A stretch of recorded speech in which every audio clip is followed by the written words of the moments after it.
7 février, Matthieu chapitre 25, versets 1 à 30. Ces jours-là, il en sera du royaume de Dieu comme de 10 jeunes filles qui priront leurs lampes et s'en iront à la rencontre du marié. 5 d'entre elles étaient insensées, les 5 autres étaient avisées. Les jeunes filles insensées prirent leurs lampes sans penser à emporter des réserves d'huile.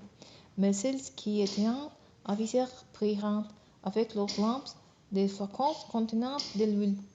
Comme les mariés se faisaient attendre, elles s'assouplirent toutes et finirent par céder au sommeil.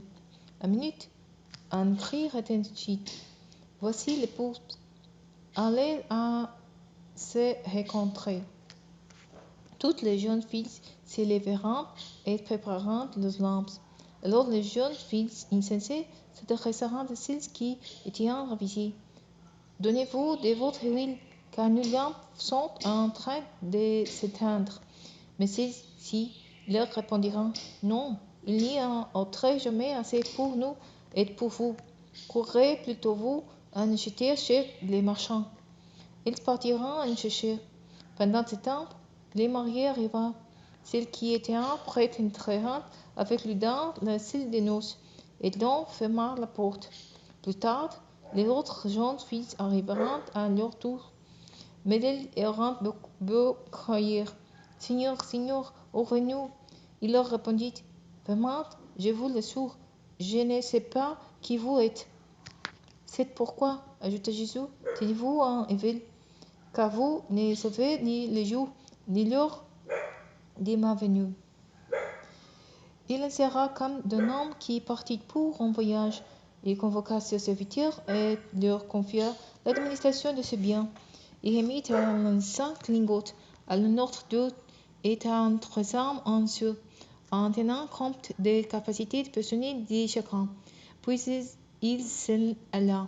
Celui qui avait reçu 5 lingots se mit aussitôt à les faire fructifier, de sorte qu'il en gagna 5 autres. Celui qui en avait reçu 2 fit de même et en gagna 2 autres.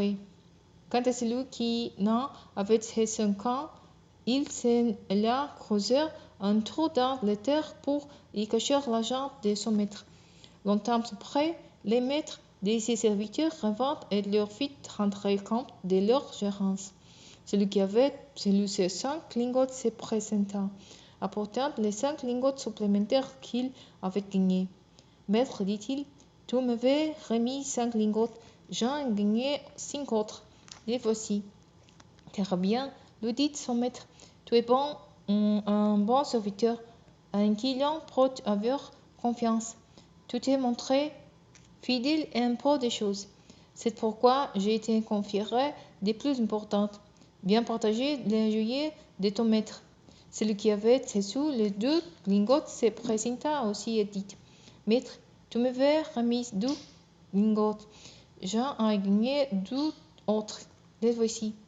Très bien, lui dit son maître, tu es un bon serviteur en qui l'on peut avoir confiance. Tu t'es montré fidèle à un peu de choses. C'est pourquoi j'ai tant conféré des plus importantes. Bien partager la joie de ton maître. Enfin, celui qui n'avait reçu qu'un lingot vint à son tour et dit, Maître, je savais que tu es un homme dur. Tu mentionnes là où tu n'as rien semé, tu récoltes où tu n'as pas répandu de semences. Alors j'ai pris peur et je suis allé chercher ton argent dans la terre. Voilà, prends ce qui t'appartient. Mais son maître lui répondit, pour rien, fainéante, tu savais que je me sens là où je n'ai rien semé et que j'ai récolté là où je n'ai pas répandu des semences. Eh bien, tu aurais dû placer mon argent chez les banquiers, et à mon retour, j'aurais récupéré les capitaux et les intérêts. Qu'on lui retire donc les lingots et qu'on les donne à celui qui en a déjà 10. Car celui qui a en donnera encore, et il sera dans l'abondance.